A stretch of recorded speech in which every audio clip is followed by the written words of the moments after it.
Bem-vindos a mais um podcast sobre a fábrica de mentes inquietas, porque esse é o nosso tema geral e essa é a nossa preocupação, né?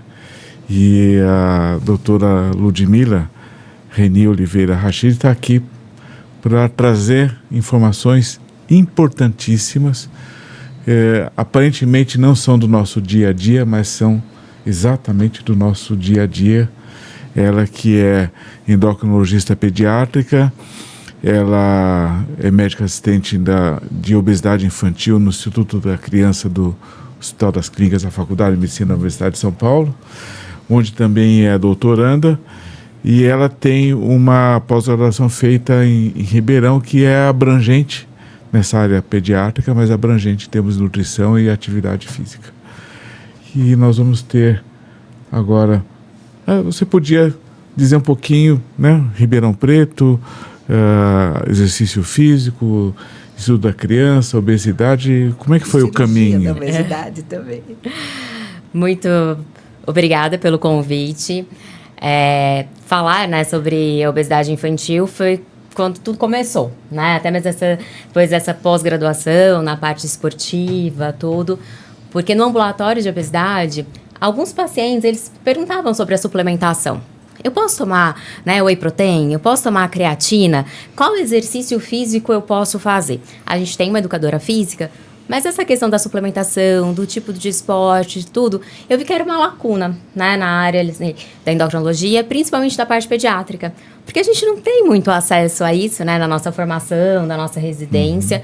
Hoje tem, né, a matéria de medicina do esporte na faculdade, mas na época que eu fiz não tinha, né? Era geralmente os cardiologistas ou os ortopedistas que faziam essa área esportiva. Então eu fui atrás, né, de uma pós-graduação lá na USP Ribeirão para me aperfeiçoar um pouquinho mais nessa parte de nutrição, fisiologia e metabolismo do exercício físico. E minha área de pesquisa é obesidade infantil, onde eu faço meu doutorado. São alguns focos interessantíssimos, né? Interessante demais. Você quer dar uma... Para a gente começar a falar um pouquinho sobre isso, né? Eu te conheci também já faz muito tempo, né? Você sempre deu aula nos nossos cursos, né? Eu queria, vamos começar a falar então primeiro sobre a obesidade, que é uma coisa que hoje também está muito... ainda continua, né? Não é só hoje, né? Cada vez mais nós encontramos a obesidade infantil muito grande, né? Como que é isso? Quais as dificuldades, né? Primeiro que se encontra sobre isso. Depois nós partimos o lado oposto, né? Como que é então, né? As crianças querendo ficar forte, mas um forte diferente. Sim. A obesidade infantil, ela está crescendo, né? A gente sabe que ela vem aumentando a cada dia. Primeiro, claro, né, pelo estilo de vida da população, né? Mudou muito o estilo de vida. Hoje a gente tende a ficar um pouco mais sedentário, um pouco mais em casa, um pouco mais sentado. A gente tem o controle remoto que faz tudo pela gente. Hoje a gente tem a Alexa, né? Que ainda não precisa nem clicar o botão do controle remoto. Você pede para Alexa ou Google Home, tudo que os adolescentes adoram, né? Então mudou muito, mudou o padrão da alimentação, mudou a qualidade da alimentação e mudou um pouquinho a questão da abordagem também, né? Antes a gente sabia muito, né, o que era um alimento saudável, o que não era, ou até quando não sabia, não tinha tanta gente para disseminar informações não corretas. Porque hoje, às vezes, um alimento cai no gosto, né? Por exemplo, a tapioca. Eu gosto muito de falar da tapioca. Todo mundo quer consumir tapioca. Mas, na verdade, esqueceram o pão francês. E em valor nutricional, é praticamente a mesma coisa. Então, a gente tem que lidar com tudo isso, né? E com os números crescentes. E a culpa não é do paciente, né? A culpa não é do adolescente que está ali na nossa frente, da criança. A culpa também não é dos pais, que a gente tem mania de colocar a culpa nos pais. Os pais não estão dando exemplo para as crianças, né? Claro, né? A criança segue o exemplo daquilo que ela vê no dia a dia. Mas, de uma maneira geral, a gente diminuiu o acesso aos parques por conta da violência infantil, né? Por causa da violência como um todo. Você não deixa mais sua criança brincar, né, no parque. Você não autoriza mais seu adolescente a ir jogar bola no campinho, porque você não sabe com quem que ele vai estar lá frequentando, né? Então, várias coisas, né, foram mudando e você foi enclausurando cada vez mais a criança. Então, a gente realmente precisa, eu falo, não só mudar o comportamento da população, mas mudar também a política para auxiliar ali no tratamento, né, da obesidade e evitar ao máximo. E em um outro extremo, né, a gente tem os jovens, que muitas vezes também tem o exemplo dos pais, né, em casa, que eles querem ir para academia, querem tomar suplementos, querem ficar cada vez mais fortes e às vezes querem o ponto final e não querem o processo. Porque tudo, tanto para perder peso como para ganhar músculo, é um processo. E a gente tem que entender que processo às vezes leva tempo, não é da noite para o dia. Foi bom você ter falado nisso. Realmente, essa necessidade de se tornar forte. Por que será os adolescentes têm essa necessidade? Eu acredito que seja muita influência da mídia, né? Eles têm muito acesso à parte das redes sociais, né? E onde cada vez, se você procura, né, corpos perfeitos, o que o algoritmo faz? Fica te entregando cada vez mais corpos perfeitos. E você acredita que aquilo é a realidade, né? Já é difícil para o adulto entender isso, né? Assim, tirar ali o que é verdadeiro e o que não é. Imagina para um adolescente, para uma criança, que na teoria não deveria ter acesso, né? Mas a gente sabe que eles acabam tendo, de ver qual que é a diferença disso, né? Qual que é a diferença? Será que todo mundo tem esse corpo perfeito, né, que você vê no Instagram? Eu converso isso muito com os meus adolescentes. Quando você vai pra praia, olha ao seu redor. Quantas pessoas você consegue ver, né, que tem o corpo que você idealiza no Instagram? Primeiro, cada um tem que ter o corpo, né, você não tem que ficar olhando pro lado. Mas, para tirar essa ideia de que todo mundo tem esse corpo maravilhoso, não, são pessoas normais. O que você vê no Instagram é aquilo que o algoritmo te entrega. Você clica um, depois vai aparecendo vários, e não é a realidade. E como que é isso, né? Porque nós estamos falando da obesidade infantil, né? Que ela também pega várias vezes, né? A adolescente, né? A criança, ela vai de uma certa idade, né? Até sei lá, até 13 anos, 12 anos até 18 anos já é adolescência, né? Mais ou menos isso, né? Então, você pega todos esses tipos de criança, né? As pequenas, elas estão mais preocupadas realmente, acho que em brincar ou então comer, mas hoje não tem brincadeira, né? Hoje tem televisão, hoje tem videogame e ela fica cada vez mais confinada, como você falou. Teve uma piora, eu acredito também, porque não teve a questão da pandemia, mas também teve uma piora muito grande, né? Porque as crianças não podiam ir nem para a escola, né? Então, quer dizer, o convívio social piorou muito, né? E, de repente, eu acho que essa questão também da questão do corpo, de ficar mais forte, parece que veio faz pouco tempo, né? Antes era mais obesidade, muito mais obesidade. Teve essa diferença mesmo ou é a impressão minha? E de um tempo para cá, depois da pandemia, essa necessidade do corpo? A gente trabalha com os extremos, né? E os dois estão em fase crescente. A gente fala assim, a população está buscando cada vez mais alimentos saudáveis. Depende, né? Qual que é essa população, qual que é esse grupo que você está avaliando? Porque a população que está acima do peso, muitas vezes por falta de conhecimento, por falta de tempo, por inúmeros motivos, que a gente depois pode até conversar, que são motivos muito mais complexos, né, do que só a escolha do alimento, acaba que não procura os alimentos mais saudáveis. São as pessoas que já têm aquela busca do corpo perfeito, né, de querer melhorar, que estão cada vez mais buscando. Então, a gente tem os extremos. Você acredita realmente, você falou assim, não podemos colocar a culpa só nos familiares, mas você falou que muitas vezes eles acostumam ver os familiares fazer. Então, muitos adultos também entraram nessa onda do exercício e dessa busca também do corpo perfeito. Então, é por conta disso, essa mudança total, porque teve uma mudança muito grande a partir de, eu falo antes da pandemia e depois da pandemia.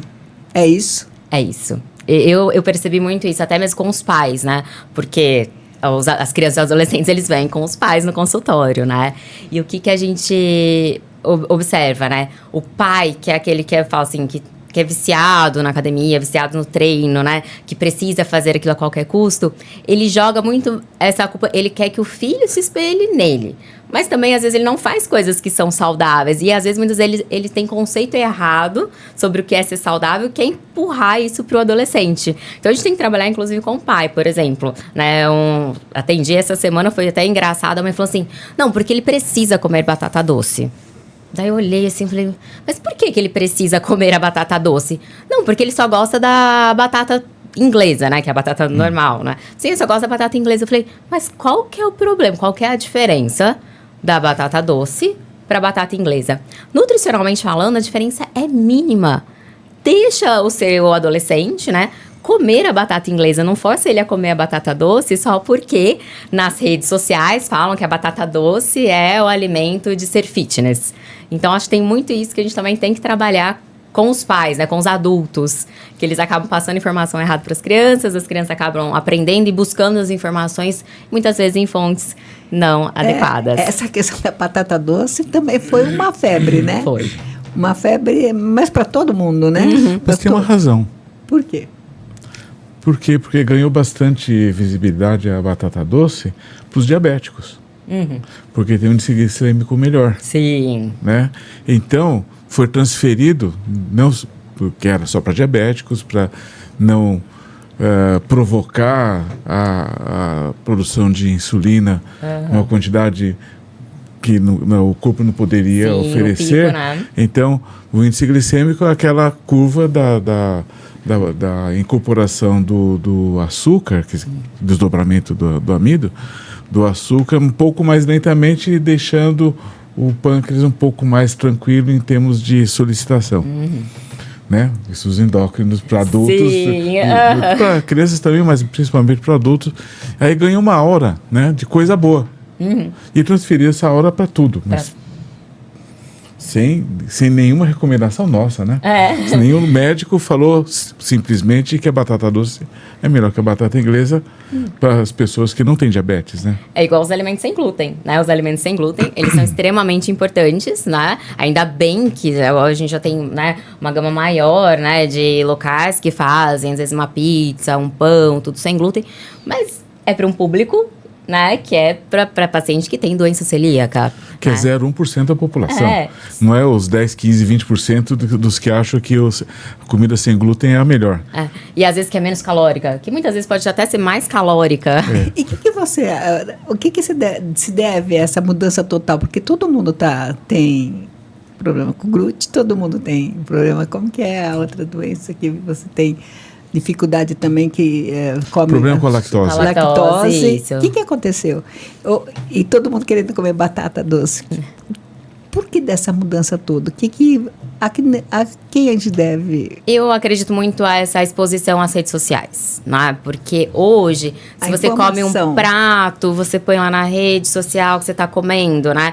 E tem as influencers que elas falam, né? Que eu não estou comendo derivados de leite porque a lactose inflama. Ela solta isso e ela tem 2 milhões de seguidores. São 2 milhões de pessoas assistindo aquilo e acreditando que pelo menos umas 10 mil. Que ali é uma verdade. E daí você começa a propagar. E nessa era, acho que de rede social, de vídeos curtos no YouTube, né? Que agora tem aquelas coisas, tudo. O que os adolescentes, eles veem um tema e só o título do tema. Eles não se aprofundam mais. Eu falo isso nos adolescentes, mas os adultos também. Você olha um tópico, que a lactose gera inflamação. Várias, né, influencers estão divulgando ao mesmo assunto, porque aquilo rendeu curtida, porque aquilo rendeu patrocínio, porque aquilo rendeu um monte de coisa. E você tem essa informação, e você não pesquisa a fundo. Antes, a gente tinha a revista, né, que tinha o título e a gente lia a matéria. O título poderia, muitas vezes, nem era o que realmente a matéria queria dizer, era mais para chamar a atenção, mas você lia o restante. Hoje não. Hoje a gente tem uma informação muito rasa sobre todos os assuntos, né? Não só alimentação, como, por exemplo, para exercício físico, como para suplementação, uso abusivo de hormônios. Você, hormônio tal faz bem. Peraí, para quem? Né? Então, eu acho que se deve muito a isso. Eu não sei se vocês perceberam a mesma coisa, assim, com o passar do tempo. Na realidade, o que eu percebo é que na sociedade todo mundo quer saber ou dizer que sabe de tudo. E a grande maioria, e aí nós não estamos falando de pessoas com maior ou menor nível de educação, mas é que em função do excesso de informações, As pessoas leem a manchete e já querem comentar ou dar sua opinião sobre a notícia. E normalmente a manchete é uma, e quando você lê o conteúdo, você percebe que muitas vezes a própria manchete é contraditória ao conteúdo. Então está dentro disso que vou chamar de você, né? Dentro do que você está dizendo. A minha colocação para você é o seguinte: a questão da obesidade infantil, até onde isso pode ser considerado como sendo um fator genético, ou se isso é em decorrência da alimentação, para resumir, né, a alimentação, isso é adquirido. Vamos lá. A obesidade é uma doença crônica, né? A gente tem que falar disso, porque não é algo que você vá solucionar, né? Assim, não tem um fim. Ela é algo que você vai conviver, né, com essa questão pro resto da vida. É difícil falar isso, né? É difícil, às vezes, para o paciente aceitar isso. Mas a obesidade, ela é uma doença crônica, assim como pressão alta, assim como, né, quem tem diabetes. Então, a gente precisa entender isso. E, além dela ser crônica, ela é extremamente complexa, porque ela tem a origem genética, sim, né? Quando a gente tem, para vocês terem uma ideia, quando um dos pais tem obesidade, a chance, né, dessa criança ter obesidade é em torno de 50%. Quando os dois pais, né, têm obesidade, a chance dessa criança desenvolver obesidade chega a 80%, certo? Então, o fator genético, ele é, né, muito importante, né? O ambiente obesogênico também, né? Se você tem pais que têm o excesso de peso, geralmente as escolhas não são as melhores, que você, né, os hábitos não são os melhores. E acaba que a criança é o espelho, né, do que vê no dia a dia dos pais. Então, junta tanto a parte, né, do ambiente, dos hábitos, do estilo de vida, mais a predisposição genética. E eu tenho muitos pacientes que iniciaram, querem ser saudáveis, tudo, mas por uma predisposição genética, tem uma maior dificuldade ali para atingir o objetivo. Vocês pegam paciente de criança no hospital com que idade? Bom, no consultório de todas as idades, né? Mas o nosso ambulatório lá do HC é a partir dos 10 anos de idade. 10 anos de idade? Antes dos 10 anos, a nutrologia fica responsável. Essa é uma divisão que a gente fez por idade para ficar tranquilo. A nutricionista que cuida? É. Tá. Mas a gente tem... É claro que o gene da obesidade, né? Se é que a gente pode dizer que existe um gene, mas não é uma coisa poligênica. A gente sofreu, a gente espécie humana, né? A gente sofreu uma seleção gravíssima, né? Em favor dos tendentes a obesos na última glaciação, né? 20 mil anos atrás, sobreviveram da glaciação, quando a Terra era uma bola branca, né? Como os geólogos gostam de dizer, sobreviveram só 100 mil seres humanos. E desses 100 mil, o critério de sobrevivência é sobreviver a 9 meses de inverno rigoroso. Então a gente... nenhum de nós escapa de boa parte desses genes que fazem a gente acumular gordura no corpo, porque foi essencial para os nossos ancestrais comuns de 20 mil anos atrás. Tanto que hoje, né, o que a gente pede muito para a população, né, o que a gente tenta explicar isso tanto para os pediatras, é trabalhar na prevenção. Porque uma vez que a obesidade, né, ela está instalada, é a nossa questão genética. O que o nosso corpo entende? Que o maior peso que a gente teve na vida é um peso bom. Por quê? Porque ali você tem gordura, você tem tecido adiposo que vai te ajudar. Se você ficar um tempão, né, sem comer, você tem energia. Se ficar frio, você vai ter calor. Enfim, então, até quando você começa a perder peso, isso vai dificultando.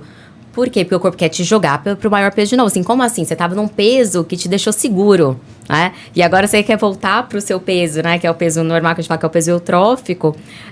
Como assim? Então, a gente tem essa questão do nosso organismo. Então, por isso que eu falo que é uma doença crônica e é difícil, porque você emagrece, não, volta pra lá que lá tava bom.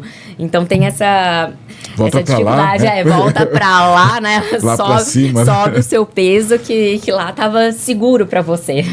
Então, mas aí você disse, né? Tem que fazer a intervenção, claro, né? Porque obesidade impacta em saúde de modo geral, né? Então, não é o bom padrão do corpo para fase adulta, né? Pensando nas crianças, né? Mas os adultos em relação a eles mesmos e o futuro, né? Então, o futuro encurta, vamos simplificar assim, né? O futuro encurta para o obeso, né? Agora, tem essa questão do estímulo da internet, do acesso à informação, ou da não informação, ou da desinformação, ou da má informação. Vou deixar você na saia justa agora. Né? Se eu tivesse... Você parece uma fada, né? Se eu tivesse uma varinha de condão, qual seria... Porque o diagnóstico a gente tem, né? Tem a questão de tendência genética da espécie humana, né? Mais evidentes, mais fortes em algumas pessoas, menos fortes em outras. Mas é uma tendência da espécie humana. Tem, acho que, uma certa abundância de alimentos que é coisa do século XX para cá. Né? Antes, nem todas as pessoas tinham acesso a tanta alimentação. E você disse que tem a imitação do modelo familiar e tem a imitação do modelo que vem pela mídia. Né? Então o diagnóstico está bom. Né? E a sua varinha de condão vai fazer o quê? Se eu pudesse, eu faria medidas de saúde pública. Como assim? Como assim? Vamos lá. Primeiro, a gente não tem, né, na escola as informações corretas sobre alimentação. Para mim, isso deveria ser matéria escolar. Né? O que é um carboidrato? Aquela pirâmide. O que é um carboidrato? E eu pergunto às vezes para os pais. Os pais não sabem diferenciar um carboidrato, uma proteína. Uma gordura boa de uma gordura ruim. Né? Então, eu acho que primeiro deveria falar assim, nutrição deveria ser matéria da escola. Segundo, né, a gente deveria ter um incentivo maior ao esporte. A gente aqui, principalmente no Brasil, a gente não tem um incentivo ao esporte. Muitos meus adolescentes que estão em escolas mais focadas no vestibular, a educação física não é matéria obrigatória. Como assim? Não, nunca. Desde o começo, desde pequeno. Então, assim, hoje tiraram isso. Então como assim? E às vezes faz educação física, faz uma educação física mais ou menos, ou então faz já as duas aulas no mesmo dia, né? E esquece da importância do movimento, da importância do exercício físico, não só para a saúde, né? Mas até para a parte cognitiva, né? Então, assim, eu acho que deveria ter medidas assim, não. O esporte, ele é obrigatório. A gente tem que fornecer o esporte para toda a população. Até para conter um pouco da agressividade da criança. Sim, para espairecer, né? Outro ponto que eu atuaria, né? Vamos colocar mais parques para as crianças brincarem, né? Vamos colocar ali um horário, né, de diversão, mostrar para a população, né, que o horário livre dá para frequentar parque, é seguro você ir até lá, né? E próximo também de todos os grupos que a gente tem, principalmente próximo da população mais periférica, que é onde a obesidade está crescendo cada vez mais, por incrível que pareça. A gente fala assim, mas como assim? Não é para ter um menor acesso ao alimento? Não, a obesidade está crescendo muito ali naquela região periférica. Por quê? Porque a criança realmente ela fica enclausurada. Né? O pai tem medo de deixar aquela criança passear, vai para a escola, volta, fica presa, não tem muito o que fazer. Então, eu acho que a gente tem que ter uma educação maior, né, para ajudar, porque aí a gente atua na prevenção. Outra coisa que a gente pode mudar, e eu falo que é a questão do imposto, né? Vamos diminuir o imposto nos alimentos in natura, né? Nos alimentos minimamente processados. E deixar os ultraprocessados com o imposto um pouquinho maior, né? Ou então... Não, já tem um imposto alto, mentira, não precisa deixar o imposto maior para ninguém, não, tá? Mas diminuir o imposto em cima, né? Daquela salada, verdura, legume, deixar a fruta, né? Com um preço mais acessível. E daí já vem muita coisa, tem que melhorar também o transporte, porque imagina, aquela mãe que pegou 3 horas de transporte público para até chegar na sua casa, ela tá cansada. Ela tem a opção de fazer um macarrão instantâneo e tem a opção de fazer uma abobrinha com salada, verduras e legumes, né? Com tudo. O que ela vai fazer depois de 3 horas de transporte público? É óbvio que é um macarrão instantâneo. Então, a gente às vezes julga a pessoa, mas sem saber o que está com toda a parte estrutural que está por detrás disso. Doutora, eu queria dizer o seguinte, dentro dessa linha que a senhora entrou, que é a questão do custo, que é a questão da voracidade arrecadatória dos governos nos seus 3 níveis, deixando um pouco de lado a análise técnica científica a respeito dessa questão nutricional, mas o que eu fico pensando é o seguinte, quer dizer, não tem dúvida que, por exemplo, o cigarro faz mal, mas o que o governo arrecada com impostos em cima do cigarro é realmente algo que faz com que o aspecto técnico, científico de tudo isso fica em segundo plano. Então, quando se fala em política pública, se o governo não estiver intencionado a deixar em segundo plano a questão da arrecadação, jamais nós vamos ter os alimentos de uma maneira barrada ou com restrições para que possa ser colocada à disposição da população. O que significa isso?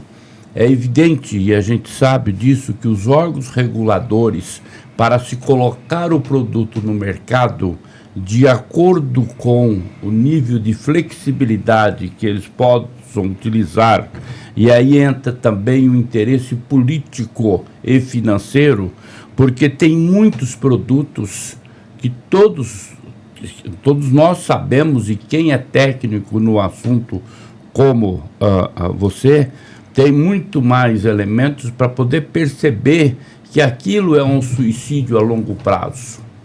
Tá? Então, na realidade, quando se fala em política pública, tá, é uma questão mais de ideologia para o bem do que necessariamente uma preocupação dos governos em poder oferecer para a população algo que seja saudável.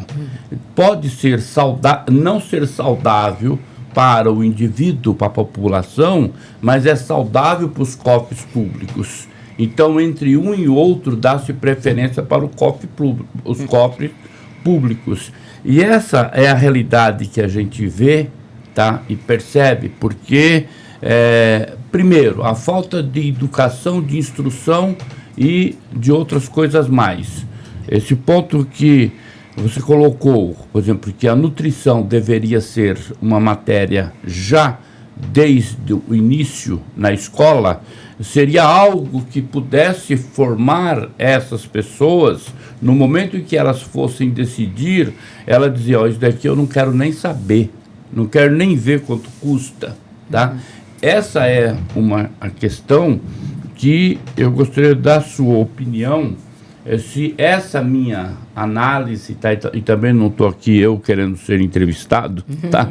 Mas sim colocando uma opinião a respeito disso. Por isso que eu rezo sempre, porque é para que Deus não me deixe desanimar. Porque tudo que você vê, ela, por mais boa intenção que alguma parte da população tem, mas ela se esbarra exatamente na política governamental. E política pública no país realmente é em quinto plano, tá? A não ser aquilo que de repente dê um ibope. Então, quando dá um ibope, aí sim os legisladores se ativam em querer regular aquilo especificamente. Eu concordo, né? Tanto que é por isso que se eu fosse uma fada madrinha, né? Por isso que fica cada vez mais difícil. E, na verdade, o que as pessoas precisam entender, né, que os políticos também precisam entender, é que quando a gente atua na prevenção, a gente diminui o gasto lá na frente. Né? Porque falar para o adolescente, né, ou para a criança, que ela precisa perder peso, porque ela tem risco de infarto, tem risco de diabetes, tem risco de colesterol aumentar, ela não tá nem aí. Vamos ser bem sérios. O adolescente, ele é imediatista. Ele quer as coisas para ontem. Eu tô com vontade de comer. Eu vou ter problema. Lá na frente eu resolvo. Isso é uma característica, né, do imediatismo do adolescente, que ainda tá mais intenso com essa nova geração. Porque eu falo antes, eles queriam as coisas para hoje, agora é para ontem, né? Então, quando a gente deixa, assim, só pro indivíduo, né, falar assim, você vai ter problema do futuro, muitas vezes ele não vai entender isso. Ele não vai entender a gravidade lá na frente. A gente que é profissional da saúde, né, a gente sabe, né, quais são todos, vamos falar assim, os perrengues que tem lá na frente das complicações decorrentes do excesso de peso. A população só vai saber quando ela estiver sentindo na pele. Por quê? Porque ela não estudou isso. Né? Ela tá ali no momento, aproveitando o sabor, né? O sabor que eu brinco é um sabor extremamente químico, né? Que é a mistura de sal, açúcar e gordura que a indústria coloca com alguns produtos químicos ali, que fazem a ativação de algumas vias cerebrais que te mantém ali naquela busca constante para aquele alimento. Então, se a gente pensar em saúde pública, infelizmente é isso. As pessoas, né? Os políticos, não vamos falar as pessoas, né? Porque os políticos, eles precisam entender, né? Que atuar na prevenção é economizar lá na frente. Né? Uma criança hoje com obesidade, e se ela permanecer obesa, né? Permanecer com obesidade no futuro, ela aumenta muito os gastos públicos. E isso porque a gente nem está falando que a gente não tem acesso hoje no Brasil aos medicamentos para perda de peso pela rede pública. O que a gente tem hoje pela rede pública é tratamento, né? Você passa no endócrino, mas o que ele consegue fazer para você? Né? Vamos ser realistas. Se você não tiver num grande centro de pesquisa, ele vai te orientar alimentação, exercício físico, um ou outro medicamento que tem disponível, que ainda não é padrão ouro para o tratamento, né? Que a gente fala que são medicamentos que não são, né, a primeira linha para o tratamento. E depois, lá na frente, com uma fila gigante, que a gente sabe, né? A cirurgia bariátrica.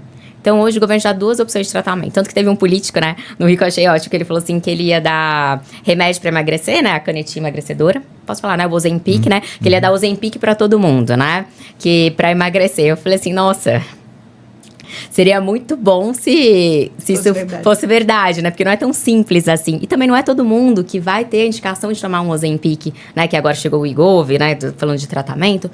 Mas a gente tem que pensar em todos esses pontos, né, que a gente está conversando, porque culpar a pessoa por estar acima do peso é muito mais fácil. Culpar a família que não está dando, essa família não está dando assistência para essa criança, fica muito mais fácil do que quando você pensa que é um problema muito maior, que você tem muito mais frentes para atuar. Colocou lá a nova regra tem que colocar a lupinha, né, lá nos alimentos, que todos os alimentos tem que, né, colocar ser alto em açúcar, alto em gordura, mas muitas vezes a pessoa não entende o que é uma gordura saturada, o que é uma gordura insaturada, né, o que é gordura trans. Então, tem aquela informação, você olha e fala assim, eita, esse alimento tá rico em alguma coisa, mas eu posso ou não posso? Entendeu? É saudável ou não é saudável? Quanto que eu posso? Então, é muito complexo, né? Eu falo, falar de obesidade é uma doença crônica, ela é complexa, e falar dela é mais complexo ainda. Então, eu pego, assim, tudo que você falou, que é muito interessante, é um castelo enorme, né? Não é só um casebre que você entra nele e põe uma luz ou não põe uma luz, né? É um castelo grande. Vou voltar no ponto de modelo, né? Então, principalmente a criança tem o modelo dos pais, tem o modelo da mídia, né? E o tratamento é a informação. A informação fica pequena perto desses modelos todos, né? Como é que um profissional lidando diretamente com a obesidade das crianças, eventualmente dos pais, será um estilo Dom Quixote, quer dizer, vai atacar um moinho de vento que é toda a mídia, toda a família, o restante da família, com informação? O que eu acho assim, que nós profissionais da saúde, a gente não pode desistir. Né? Eu acho que, por exemplo, né, a Fábrica de Mentes Inquietas é exatamente para isso, né? Porque são profissionais, né, que estudam, que leem a respeito, que têm embasamento científico, para levar para a população. Por quê? Porque a gente atende uma fração muito pequena. né? Então, assim, as pessoas que têm acesso à saúde, as pessoas que chegam no endócrino pediatra, tem paciente que falava assim, eu nem sabia que tinha endócrino pediatra, que era para cuidar só das crianças e tal, mas para vocês terem uma ideia, né, de como... Então, assim, a gente tem que, eu acho que, falar que a rede social, né, os canais, essas maneiras, né, de que a gente tem hoje de comunicação, elas estão ao nosso favor, desde que pessoas, né, que estejam ali alinhadas com propósito, com ética, ciência, coerência, falem para essa população.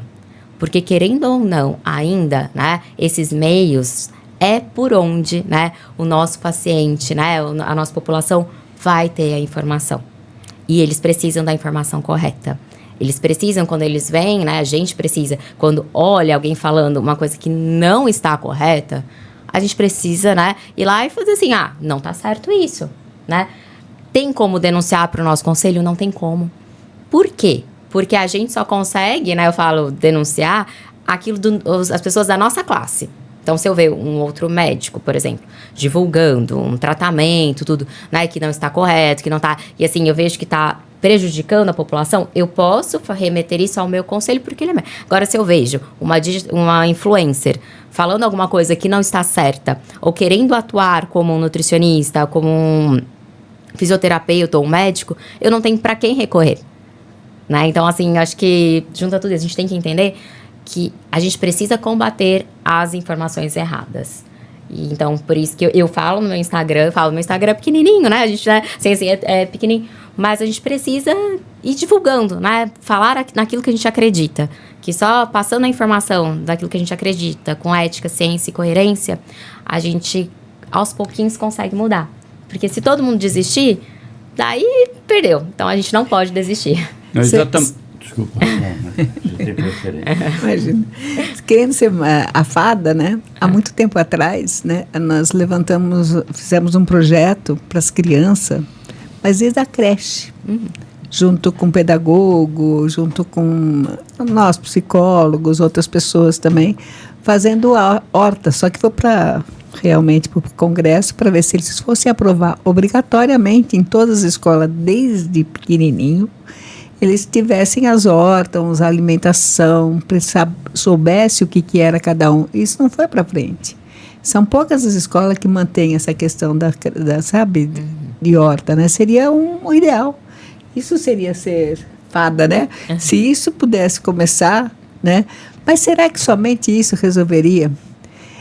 Você está falando muito dessa questão crônica, eu sei que é crônica e vai e volta, mas também será que não existem outros aspectos aí emocionais que também possam estar influenciando? Porque assim, eu não quero saber agora se eu vou emagrecer, se eu vou engordar. A angústia é tão maior, a impulsividade é tão maior, que naquele momento, naquela hora, eu preciso daquele alimento que eu aprendi que me alimenta e que me acalma. O excesso de peso, assim, agora pensando em questão do indivíduo, né? Que a gente falou bastante do macro, tudo vamos trazer pro indivíduo. A gente sabe que é uma alteração hipotalâmica, né?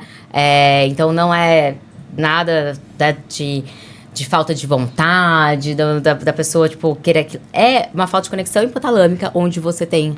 Hipotalâmico, explica um pouquinho, porque nós temos todo tipo de população. Sim. Né? Então, Ele fica lá dentro, né, lá do nosso cérebro, né, ali pertinho do nosso cérebro, e ele controla, né, a nossa fome e a nossa saciedade, a nossa busca e o nosso desejo pelo alimento. Então, por algum motivo, né, a gente pode ser por questões genéticas, né, que a gente tem umas mutações específicas de alguns genes, a obesidade poligênica, a gente sabe que o mecanismo de fome e saciedade, ele não fica bem controlado. Você precisa comer muito mais para atingir a saciedade do que uma pessoa que não tem, né, o excesso de peso, tá? E da mesma forma do querer, né, que eu falo, tem 2 tipos de apetite. O que você realmente precisa, aquela energia que você precisa, né, para o seu dia a dia, e o apetite, que esse é o apetite homeostático, né, que é o que você precisa, as calorias que você precisa para viver, né? E o apetite hedônico, o que é esse? É a vontade de comer. É o apetite que eu brinco, é do eu mereço, né? Eu trabalhei tanto hoje que eu mereço um chocolate. nossa, eu trabalhei muito, eu acho que eu mereço comer uma pizza, né? Ou então, nossa, o dia foi extremamente cansativo, né? Nossa, eu briguei com não sei quem, foi um chefe, tava complicado. Eu vou comer, né, um sanduíche agora, né? Um lanche, um fast food. Então, a gente tem esses dois, né, tipos de apetite. E esses dois apetites podem estar, né, alterados diante de um paciente com obesidade, certo? O apetite hedônico, que é a vontade de comer, ele está acima do apetite homeostático. Ou seja, muitas vezes, você não precisa daquelas calorias. Você já tem reserva, né? Então, lá, pensando na página, você já tem a sua reserva. Mas você está com vontade de comer, né? O seu cérebro, né? As conexões do cérebro, ele precisa um pouquinho, né? De dopamina, serotonina, que são os hormônios, né? Que eu falo do prazer, do bem-estar ali. Ele precisa serem ativados para você relaxar. Então, a vontade de comer está acima da real necessidade energética. Por isso que é difícil também a questão da perda de peso. Porque você tem todas essas conexões cerebrais que você precisa atuar. E por isso que a gente tem que tirar o preconceito quando a gente fala do tratamento para a perda de peso. Que muitas pessoas falam assim, é só fazer dieta e exercício físico. Fala, gente, se fosse só fazer dieta e exercício físico, não seria um problema. Então, a gente não estaria com esse número tão crescente. É mais do que isso, né? São as nossas conexões cerebrais, né? Que não estão... Daquele indivíduo que não está funcionando muito bem. E muitas vezes ele até tem a vontade, mas por conta desses mecanismos, dessa química, ele vai e não aguenta, ele busca aquele alimento, porque ele está precisando de uma sensação de prazer e bem-estar. Então, o tratamento medicamentoso, ele veio para auxiliar na perda de peso. Inclusive a cirurgia bariátrica, né? Que ela é colocada como fim da linha. Você já tentou de tudo, só te sobrou a cirurgia bariátrica. Gente, pelo amor de Deus, não. Ela é um tratamento como qualquer outro tratamento para a perda de peso. Mas como qualquer tratamento, tem as suas indicações corretas para serem feitos. E muitas vezes é sempre um tratamento ponte, né? É uma ponte para o futuro, para você estar numa situação outra vez de boa homeostase, né? E tentando resistir às outras influências, porque é uma doença crônica e ela vai estar sempre presente, sempre pairando no ar. E essas medidas são medidas ponte para chegar na situação boa. Né? É por isso que voltam, né? Todos voltam a ter um peso. Realmente, também se não tiver consciência de tudo, né? Posso entrevistar um pouco a Marlene? Claro, por favor. É que a Marlene trabalhou muito tempo no Hospital das Clínicas na área da obesidade, né? Sim. Como psicóloga. E tem algumas ideias. Você podia só dar uma palhinha, porque nós temos, sim, falamos sobre a humanidade, né? Sobre a espécie humana, as intempéries que sofreu. O Eli já, como especialista do direito, já fez, Eli Alves da Silva, já fez a sua intervenção, né, dando um matiz em relação à questão do legislador, das leis, né? E a Ludmila está aqui com a espinha dorsal do assunto, né? Mas eu acho que tem um espacinho aqui para a Marlene, como psicóloga e experiente no assunto, dar uma palhinha. Lógico, né? Da linha da psicanálise ainda, e trabalhando 42 anos com obesidade, tem muitos fundos psíquicos aí, né? Não é somente alimentação, não é somente a necessidade que a pessoa, você falou a vontade, mas não é só a vontade. Existe uma necessidade muito maior de aliviar a sua dor, sua angústia. Eu falo que muitas vezes o eu dele está lá escondidinho e a comida ela vem para assim, fica quieto, não reclama, não xinga e aceita tudo. Se nós pegarmos as crianças, quantas vezes as crianças têm que ficar quietas, aceitar tudo? Quantas vezes elas não podem reclamar? Hoje, principalmente hoje, não tem liberdade para nada, nem para questionar, nem para poder falar. Nós não fomos cortados a expor nossas vontades, nossos desejos. Nós temos que aceitar. Acredito muito nisso, nos adultos principalmente. Quando eles começam a perceber o quanto que eles também foram manipulados pelo desejo do outro, aí sim eles começam a emagrecer. São 42 anos trabalhando, 43, né, já, para 44. Então, você começa a perceber que existem outras questões em jogo, além só da questão orgânica, além só da questão ambiental. tem o psicológico no meio também. Não sei mais como poder estar explicando isso, mas é muito difícil você lidar. E não é momentâneo, sabe? Não adianta você querer fazer, é um tratamento e é longo.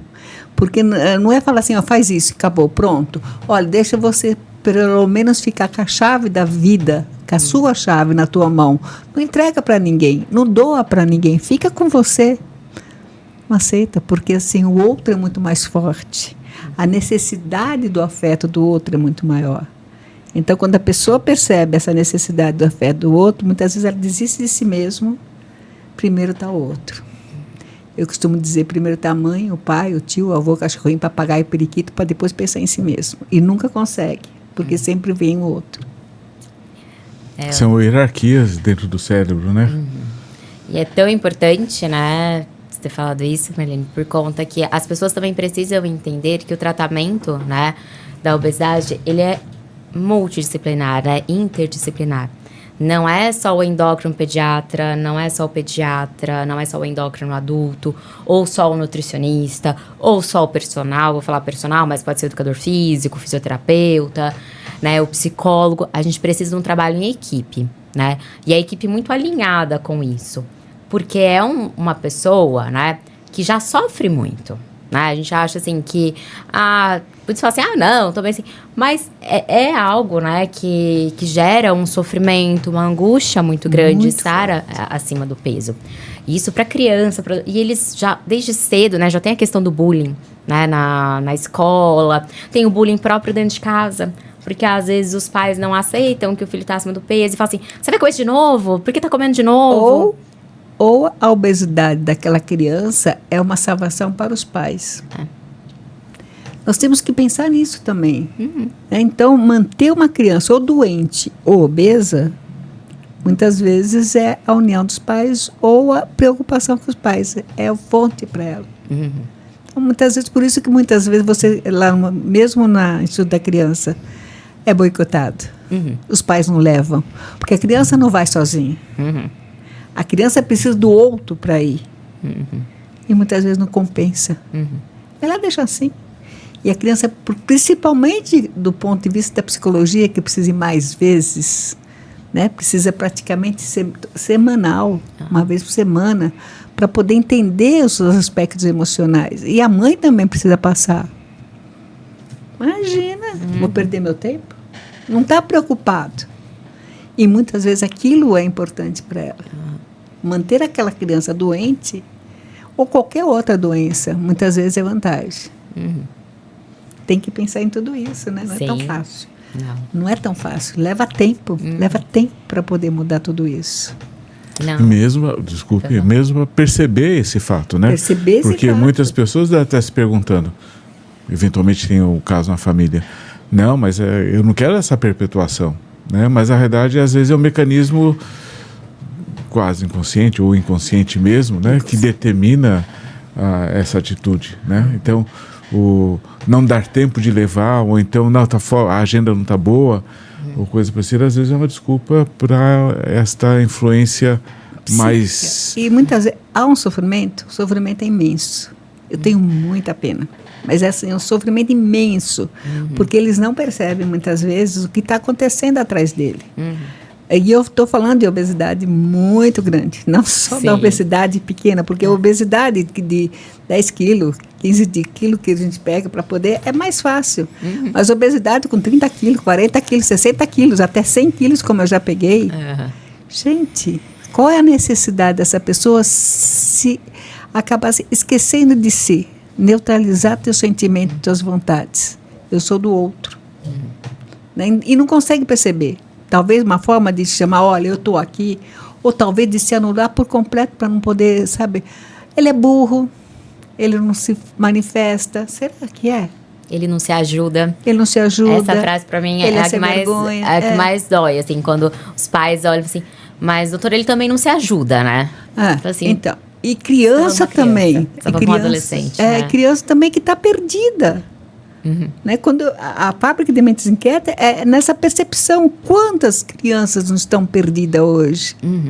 Por isso que a necessidade de fazer alguma coisa diferente, ser diferente, ter atenção. Ser grandão, ser musculoso também é o contrário, né? Da obesidade enorme que chama atenção. Nossa, vamos cuidar dele, olha como ele está obeso. E também a hora, nossa, como meu filho está. Ei, peraí, olha a atenção para essa pessoa. Mas para pequenas coisas, ninguém dá atenção. Se você é normal, ninguém dá atenção. Normal, entre aspas, tá? Mas aquilo que, né, vai fazendo, não precisa, né? Tá aí, tá normal. Não tem nada. Mas agora que começa a aumentar ou ficar exagerado, sair da regra, sair da lei, né? Aí todo mundo se preocupa. E, assim, de modo geral, né? Você fala, vamos pegar o indivíduo, né? O obeso, que aceita, né, as suas recomendações, a chance de sucesso é alta, né? Não é tão simples assim, né? Então, porque é muito complexo, como a gente falou assim até agora, é bem complexo. Só acatar, às vezes, ele tem a vontade de seguir, né? Mas ele, por algum motivo maior, né? Às vezes até a família está empenhada, tudo, a família compra os alimentos mais saudáveis, a família, né, se comporta como fala assim, como um não sabotador, né? Como alguém que está ali do seu lado para apoiar tudo, mas mesmo assim, às vezes você tem um adolescente que não vai, né? Que tem... Primeiro, não consegue, está tendo atenção, que eu já falei dos familiares muitas vezes, então ele não precisa ver se a pessoa, a criança, o adolescente, ele quer também isso, se não é melhor essa atenção. Né? É difícil, dá para perceber muito bem quando é muito mais vantagem ele permanecer com a doença do que sair dela. Eu costumo falar assim, né, que a gente só muda se a gente quer mudar. Eu falo muito isso para os adolescentes, né? Que assim, você já tem uma rede de apoio, mas você está disposto a mudar? Porque eu tô aqui para te ajudar, né? Se vai ser por meios, né, de alimentação, exercício físico, com o auxílio de medicamentos, sim, gente, porque o adolescente, ele pode usar a medicação, tudo, mas você pode usar o melhor remédio. O remédio mais caro que a gente tem no mercado. Se você não está disposto a encarar essa mudança, o remédio, muitas vezes, parece água. Ou então ele faz o efeito, mas aquele efeito momentâneo. E depois para de usar. Por que você parou? Ah, parei. Sei, até eu usei tudo isso. Até cirurgia eu fiz, não resolver. Porque não pode, não dá. Porque existe uma coisa maior do nível psicológico, a nível emocional. Sabe, eu tenho paciente até que usando tudo que tem direito, não faz nada. Não tem até canetinha, não resolve. Nada. Isso E mesmo. toma rigorosamente e não consegue mudar. Adolescente. Não muda. Por quê? O que acontece? Por que não faz efeito? Está boicotando? Tá, sim, com certeza. Mas por quê? Não é para perder a fome? Não é para perder o gosto? Não dá nojo? Não dá náusea? E por que não muda? E às vezes a gente até associa outras medicações, né? Porque para cada padrão alimentar, a gente tende a usar um medicamento diferente. Então, eu tenho paciente que está, né, usando a canetinha, daí a gente associa uma outra medicação para controlar o apetite hedônico, né, para controlar essa vontade de comer, tudo. E você vai, né, assim, não, agora vai, né, os pais agora vai. Eita, o que está acontecendo? Né? Não vai. Eu tenho uma outra paciente, já mais adulta, não vai. Tem hora que eu falo assim, meu Deus do céu, até poder trazer para o lado emocional, leva-se um tempo, que é tão difícil, parece que existe uma barreira. E a obesidade é essa barreira. Mas também é muito gostoso, né? Quando a gente vê um paciente que vai. Não é a parte mais gostosa, né? A gente tá falando assim, mas quando você começa a orientação, o paciente vai, passa no nutricionista, entende a importância de comer todos os determinados tipos de alimento. Às vezes, o adolescente que tá tão empenhado, ele consegue mudar a rotina familiar, né? Isso eu acho super importante a gente falar também, né? Que usa o medicamento. Eu tenho, tipo, paciente perdeu 35 quilos com o tratamento medicamentoso. Ele até falei pra ele, a sua perda de peso está semelhante a uma cirurgia bariátrica, né? Então, assim, então, pra gente pensar que tem também, né? O tratamento, ele tá aí, é pra gente, né? De uma maneira geral, né? Utilizar o tratamento para auxiliar na perda de peso e não desistir, né? Porque quando ele desistiu dele, a gente não desistiu dele ainda. Então, mas aí a sua entrega, né, em relação ao seu propósito de tratamento, a conjugação dos esforços da pessoa adolescente, da criança, né? E aí eu pergunto para você, existe alguma ação, né, preventiva na criança pequenininha, ainda não obesa? Isso. Sim, né? É o que a gente pede para... É o melhor momento de atuar, né? É logo na infância. É você estimular desde cedo a alimentação saudável. E isso começa intraútero, tá? O paladar da criança, ele é formado dentro do útero da mãe. Então, já pelas... Assim, o que a mãe consome durante a gestação já tem uma influência no paladar, né? O quanto a criança ganha de peso, cresce, né? Se desenvolve. Sua mãe não comeu muita ostra, né? Então, já tem uma influência aí. Depois do nascimento, a gente sempre estimula o aleitamento materno, né? Que é a melhor maneira para ter um equilíbrio de fome e saciedade. Não porque, eu até gosto assim, não é porque a criança não recebeu aleitamento materno, que ela tá com um xizinho ali que ela vai ter a obesidade infantil. Não quer dizer isso. Mas é que com o aleitamento materno, a criança, né, além de ter todos os benefícios, de ter equilibrado tudo, você deixa a criança ter o reflexo de fome e saciedade muito bem estruturado. Porque quando você põe a mamadeira de 120 ml, você quer que a criança mame 120 ml. Ah, não, faltou 20, toma mais um pouquinho aqui que faltam só 20, né? Você vai ser...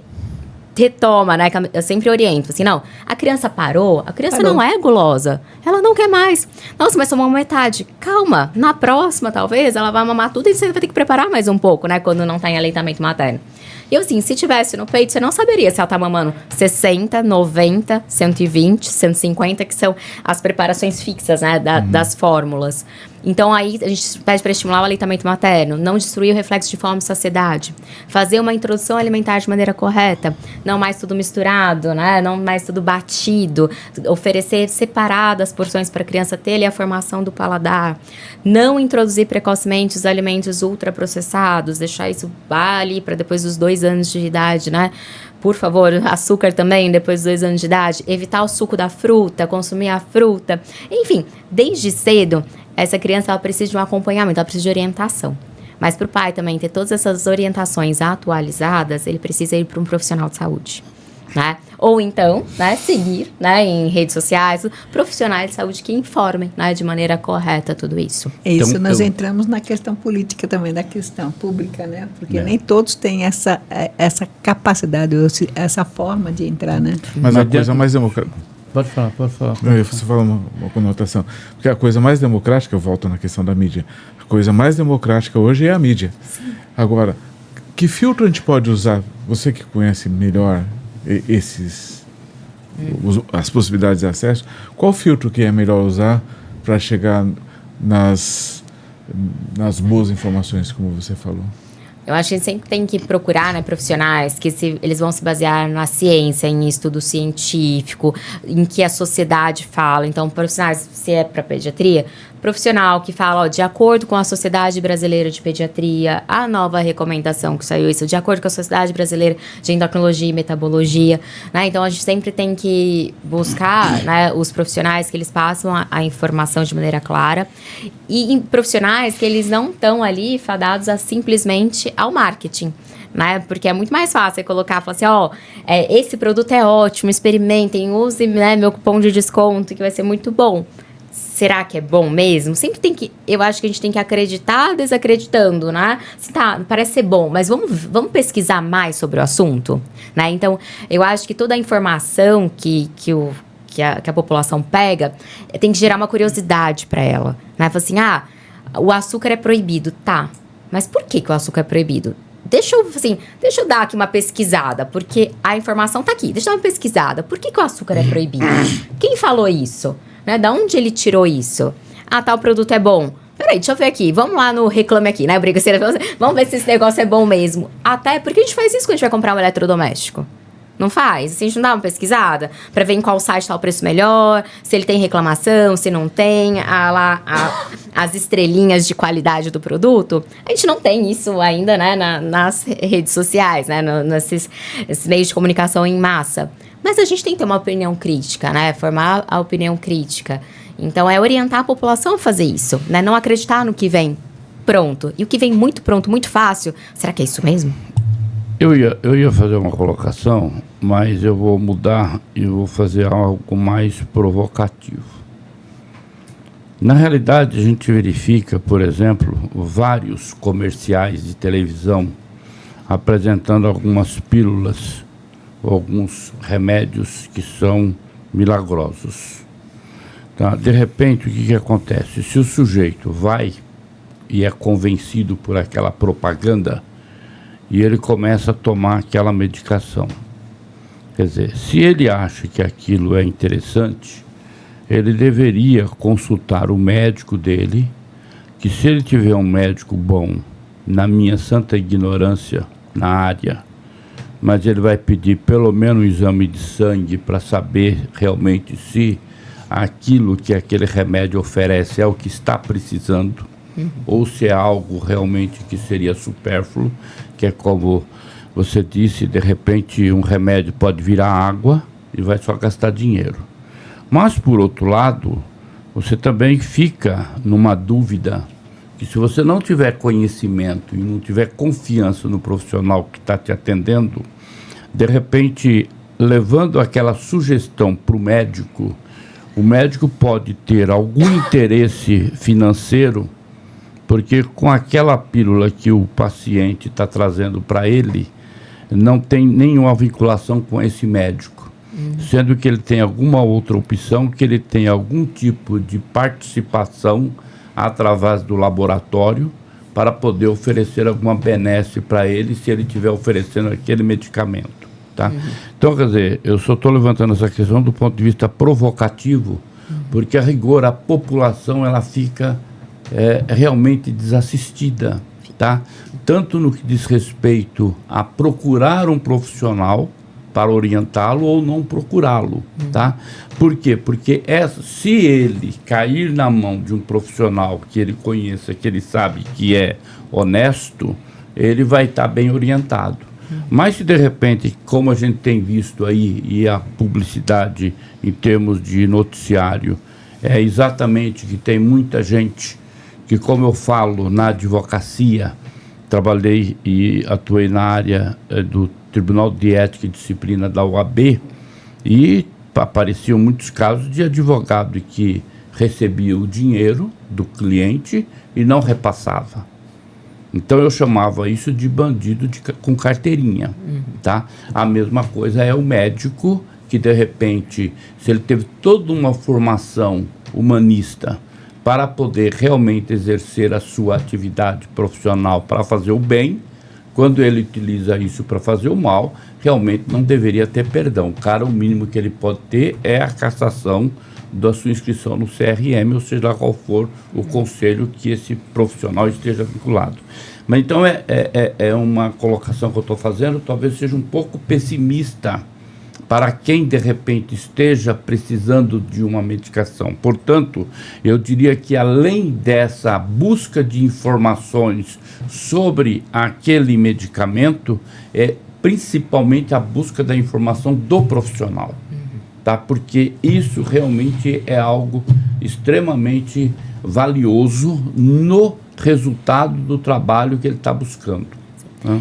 E eu acho importante, né, até mesmo orientar a população, tem como você pesquisar se o profissional que você está procurando, ele tem um registro daquela especialidade que ele diz ter, tá? Então, no site do CREMESP, né, você consegue lá procurar busca profissional, digita o nome do médico, né, vai aparecer o CRM, o status que ele tá, tudo direitinho, se ele tem um registro, se ele tem a especialidade registrada, tudo isso é muito importante. E não confiar em quantidade de seguidores, né? Eu sei que isso é muito difícil, né? Isso já tá um pouquinho enraizado ali, né? Principalmente na população brasileira, assim, que é o que a gente tem, dele acreditar que aquele médico que tem maior número de seguidores, ele está falando, tipo assim, ele tá falando a verdade, né? Outro ponto que a gente também tem que levantar, falando assim, nessas questões profissionais, quem cresce mais rápido hoje numa rede social? Quem vende promessas rápidas. Por quê? Porque a população tá imediatista. Então, você começa a seguir um médico que fala, se você tomar isso, isso, aquilo, em uma semana você já vai ver a diferença. Esse médico é muito bom, vou seguir. Não, ele falou que tal vitamina resolve a vida. Eu vou seguir, vou encaminhar para os meus amigos. Como assim eles não viram isso ainda? Porque é engraçado que os meus pacientes, eles me encaminham algumas coisas no Instagram. Doutora Lud, você viu isso? Isso é verdade? Agora tá aparecendo Tá bom. esse negócio do intestino, né? Aham. E uma coisa para fazer, não sei o que é.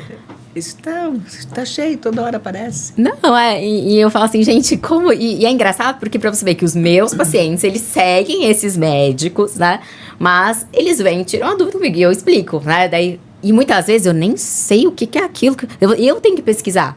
Porque, às vezes, é uma coisa tão absurda. Assim, será que eu tô... A gente não fica... Não sei se o doutor já passou por isso. Mesma coisa. Eu falo assim, será que sou eu que tô... Não, vou pesquisar. Não, então, às vezes, ele põe um artigo científico lá. Sim. Assim, olha, doutor, tá com artigo científico. Então, eu falei, então, vai eu abrir o artigo científico pra analisar, né? Como foi feito esse artigo científico pra ver se eu posso confiar nele ou não. Porque, né? Não é porque tá publicado que quer dizer que aquilo é uma verdade absoluta. Então, a gente vai trabalhando nisso, né? E, às vezes... Quando eu vejo que é uma coisa que os pacientes estão perguntando, eu faço questão de expor isso para a população. Claro, jamais vou expor o outro colega, nem nada, né? Porque a gente também fala, se o outro não tem ética, não tem ciência, não tem coerência, a gente tem, né? Então, assim, olha, estou vendo que vocês estão na dúvida, né? Sobre tal, né? Por exemplo, probiótico também, que estava na moda, né? Então, assim, sobre tal probiótico. Os estudos científicos, né, não mostram que tem esse benefício milagroso, né? Ainda, daí eu sempre falo, eu não tô falando que isso é ruim. Eu tô falando que ainda não tem estudo suficiente para validar essa informação. Porque pode ser que daqui a 10 anos esse negócio realmente seja muito bom. E eu não vou falar assim, olha, lá atrás a gente não tinha estudo para falar se era bom ou não. Hoje, as pesquisas sérias já mostram que tem benefício usar esse medicamento, esse suplemento, né? O que não tem mais valor mesmo, né? Comprovadamente não tem valor, né? Aqui a gente ficaria até depois de amanhã conversando, né? Mas a gente tem um prazo aqui, infelizmente, doutora Lud. Gostei do nome curto. Aqui estivemos com a Marlene Monteiro, psicóloga, Eli Alves, advogado, Afonso Souza, coloproctologista, né? Todos bem enfronhados em suas áreas, compondo aqui o chão de fábrica da fábrica de Mentes Inquietas, né? E tivemos aqui o imenso prazer de ter a doutora Ludmila Rachid, se for fazer tudo simples, como a nossa convidada, que esclareceu em todas as direções, né? E deu modos de a gente se defender das informações inadequadas ou falsas, né? Mas acho que se eu quiser se despedir falando qual que é o seu Instagram, o pessoal acho que vai gostar. Doutora Ludmila Rachid. A Ludmila tem frescura, é com demudo e 2 L's no final, tá? Meu pai colocou ali essas frescuras no nome, então, doutora Ludmila Rachid. Obrigado. Obrigada a vocês pela participação, adorei. Muito obrigado, e realmente as suas informações são extremamente importantes, porque esclareceu do ponto de vista técnico, científico e também do ponto de vista da informação do dia a dia da população. Então, toda atenção é importante. Sim, muito obrigado. Obrigada a vocês. Obrigado, Ludmila.